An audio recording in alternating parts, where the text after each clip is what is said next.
আজ তোমাদের দেখাবো আম পোড়া শরবত। অনেকে আম পান্নাও বলে থাকে, আমি অবশ্য এটা আমটা পুড়িয়ে করব, তাই বলতে পারো আম পোড়া শরবত। অনেকে অবশ্য সেদ্ধ করেও করে, তবে কি বলতো দেখি, পুড়িয়ে করলে বেশি টেস্ট ভালো আসে। প্রথমে আমি 500 গ্রাম নিয়ে ভালোভাবে পরিষ্কার করে নেব, একদম ধুয়ে নেব। এরপর এটাকে গ্যাসের ফ্লেম লো করে আস্তে আস্তে ধীরে ধীরে টাইম নিয়ে এটাকে পুড়িয়ে নিতে হবে ভালোভাবে।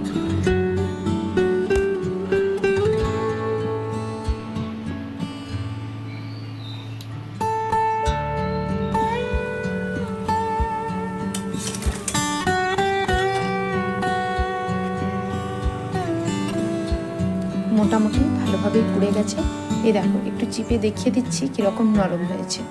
এবারে বাদবাকি আমগুলো পুড়িয়ে নেব। সাথে এখানে আমি 2টো কাঁচা লঙ্কা দিয়ে দেবো। কাঁচা লঙ্কা এমনিও দিতে পারো, তবে কাঁচা লঙ্কাটাও যদি পুড়িয়ে নাও তাহলে টেস্টটা অনেক ভালো আসে। কাঁচা লঙ্কাটা পুড়তে বেশিক্ষণ সময় লাগবে না, তাই মোটামুটি যখন পুড়ে যাবে, হালকা পুড়ে যাওয়ার পরে ওটাকে উঠিয়ে নিতে হবে। না হয় কিন্তু আম পোড়ার সাথে পোড়াতে থাকলে ততক্ষণ পর্যন্ত কিন্তু ছাই হয়ে যেতে পারে, তাই আগেই ওটাকে নামিয়ে নিতে হবে।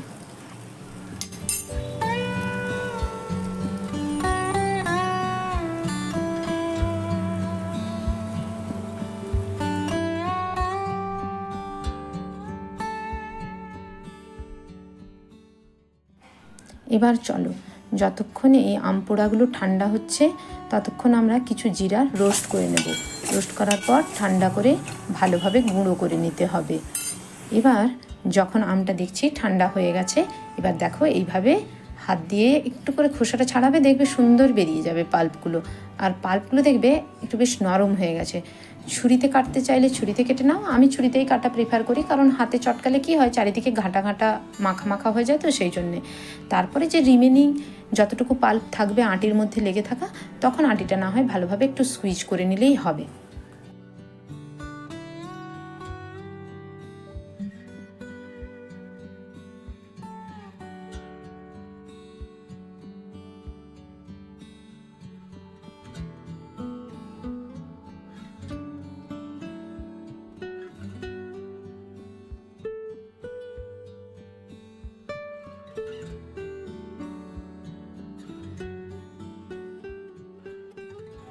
এরপর এই স্কুইজ করা পাল্পগুলো মিক্সির একটা জারের মধ্যে সবটা ঢেলে নেব। এরপরে দেখো, এই যে জিরা গুঁড়ো করে নিয়েছি আমি, 2 চামচ জিরা গুঁড়ো দিয়ে দেব। যদি তুমি কাঁচা জিরা গুঁড়ো দাও টেস্ট আসবে, কিন্তু রোস্টের জিরা গুঁড়োর মতন টেস্ট আসবে না। এরপরে দিয়ে দেবো আগে থেকে করে রাখা 2টো কাঁচা লঙ্কা, যেগুলো আমি পুড়িয়ে নিয়েছিলাম। এরপর দেখো, নুনটা স্বাদ মতো দেবে। আমি এখানে 1 চামচ দিচ্ছি, তোমরা যদি একটু বেশি নুন প্রেফার করো বেশিও দিতে পারো। আর চিনিটা আমি দিচ্ছি 1 কাপ। তবে কি বলো তো, এর থেকেও একটু বেশি চিনি দিলে চলবে, কারণ মিষ্টি হলেই কিন্তু তোমার আম পান্নার যে টেস্টটা ওটা বেশি ভালো আসবে। এবার হেলথ কনসাস হলে আলাদা ব্যাপার। এবার দেখো, এটা পেস্ট হয়ে গেছে, আমি একটা জারের মধ্যে ভরে নিয়েছি এগুলোকে। এবার এই জারটা তুমি আরামসে 15 দিন রেফ্রিজারেটরে রেখে দাও। যখন ইচ্ছে হবে তখন তুমি বের করে 2 থেকে 3 চামচ মিশিয়ে নাও, ব্যাস। ঠান্ডা জল দিয়ে দাও, বরফ দিয়ে দাও, ভালোভাবে গুলিয়ে নাও, হয়ে গেল তোমার আম পোড়া শরবত। এখানে একটা কথা বলে রাখি, এই পাল্প মিক্সটা তৈরি করার সময় কোরিয়েন্ডার অর্থাৎ ধনেপাতা 1 চামচ দিও। ধনেপাতা বেটে 1 চামচ দিও, তাহলে কিন্তু টেস্টটা খুব ভালো আসবে। আমার কাছে নেই তাই দিতে পারিনি। ইজি রেসিপি, তাই না? এই গরমে কিন্তু এই রেসিপিটা ট্রাই করতে ভুলো না। আর কেমন লাগলো আমায় জানিও।